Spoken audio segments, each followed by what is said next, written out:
Mga awit ika-siyamnapu hanggang ika-siyamnaput-isa. Sa mga kabanatang ito, mababasa natin ang mga awiting tungkol sa ang Diyos ang walang hanggang kanlungan, karunungan sa maikling buhay ng tao, pagtitiwala sa proteksyon ng kataas-taasan. Mga awit ika-siyamnapung kabanata, ang Diyos at ang tao. Panginoon naming Diyos, Ikaw ang aming tahanan, buhat pa ng simulang lumitaw ang aming angkan. Wala pa ang mga bundok, hindi mo pa nilalalang, hindi mo pa nililikha itong buong daigdigan. Ikaw noon ay Diyos na, pagkat ika'y walang hanggan. Yaong taong nilikha mo'y bumabalik sa alabok, sa lupa ay nagbabalik kapag iyong iniutos. Ang sanlibong mga taon ay para bang isang araw sa mata mo, Panginoon. Isang kisap mata lamang, isang saglit sa magdamag na ito ay dumaraan. Mga tao'y pumapanaw na para mong winawalis, parang damo sa umagang tumubo sa panaginip. Parang damong tumutubo, may taglay na bulaklak, kung gabi nalalantat bulaklak ay nalalagas. Sa tindi ng iyong galit para kaming nauupos, sa simbuyo ng galit mo'y lubos kaming natatakot. Aming mga kasalanan sa harap mo'y nahahayag, mga sala naming lihim ay kita mo sa liwanag. Sa kamay mo'y nagwawakas itong hiram naming buhay, parang bulong lamang ito na basta lang dumaraan. Buhay namin umaabot ng 70 taong singkad, minsan na may 80 kung kami malakas. Ngunit buong buhay namin ay puno ng dusa't hirap, pumapanaw pagkatapos dito sa sang maliwanag. Ang tindi ng iyong galit, sino kaya ang tatarok? Sino kaya ang susukat niyong ibubungang takot? Dahil ito'y buhay namin maikli lang na panahon, itanim sa isip namin upang kami ay dumunong. Hanggang kailan pa ba, Yahweh, ang ganitong kalagayan? Parang awa mo na, mga lingkod mo'y iyong tulungan. Kung umagay ipadama iyong wagas na pag-ibig, at sa buong buhay namin may galak ang aming awit.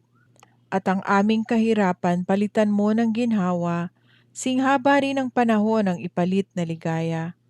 Ipakita sa lingkod mo ang dakila mong gawain, at sa sunod naming lahi ipadama ay gayon din. Panginoon naming Diyos, kami sana'y pagpalain, magtagumpay nawa kami sa anumang aming gawin, magtagumpay nawa kami. Mga awit ika-siyamnaput-isang kabanata, ang Diyos ang mag-iingat sa atin.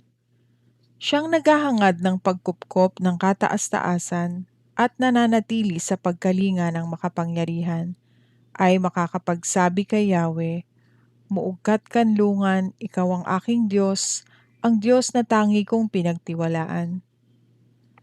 Sa panganib at bitag ikay kanyang ililigtas, at kahit anumang matinding salot ay di ka magdaranas. Lulukuban kanya sa lilim ng kanyang malapad na pakpak, at sa kalinga niya ay palagi ka ngang nakakatiyak. Iingatan niya't ipagsasanggalang pagkat siya'y matapat. Pagsapit ng gabi di ka matatakot sa anumang bagay, maging sa gagawing bigla ang paglusob ng mga kaaway. Ni sa ano pa mang darating na salot, pagkagat ng dilim, sa pagpuksay wala kang takot sa araw man dumating.